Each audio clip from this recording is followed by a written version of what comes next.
Chapter 1. April 2004.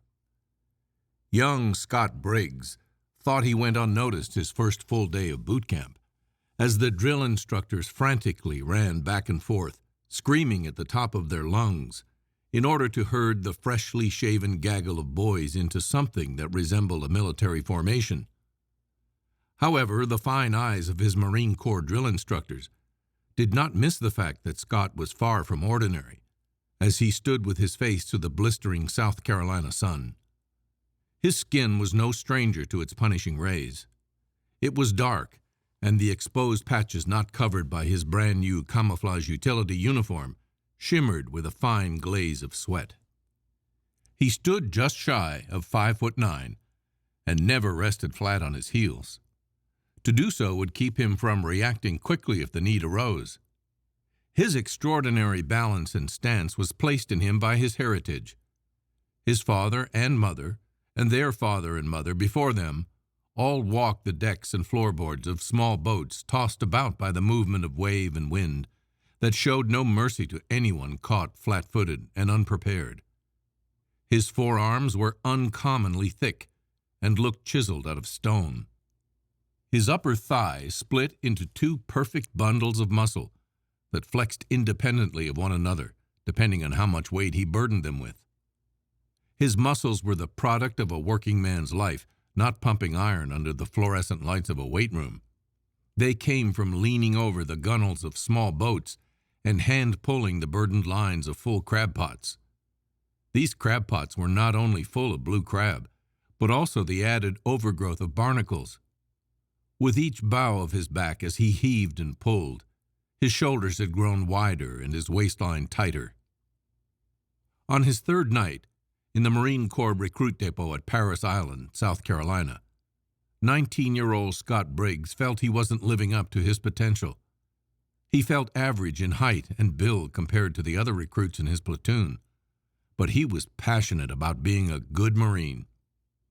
Each step he had made in the last 3 days kept running through his mind, and he couldn't sleep. He kept tossing and turning until his full bladder demanded attention.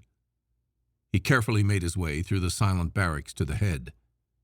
Stepping up to the urinal, he thought he heard something and stood quietly for a few moments, listening. He heard it again. It sounded like a mournful prayer coming from the shower room. With only moonlight shining through the large glass windows void of any shutter or shade, Briggs carefully followed the sound. A recruit sat on the tile floor, the small blade of a Bic razor lying next to him in a growing pool of blood.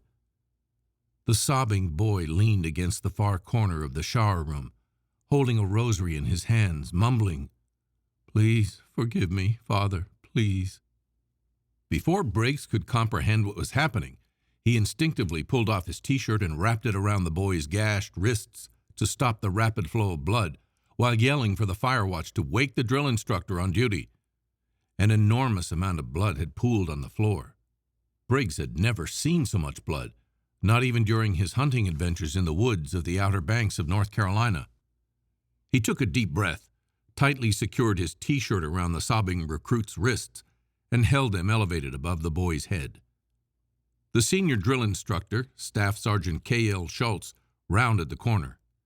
He flipped on the light switch, flooding the large room with bright light that reflected off the gleaming tiles and stainless steel surfaces.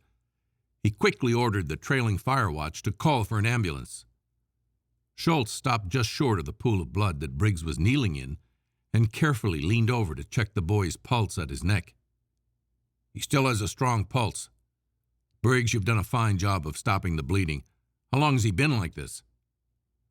Briggs was surprised that his senior remembered his name and was astounded at Schultz's calm and quiet demeanor.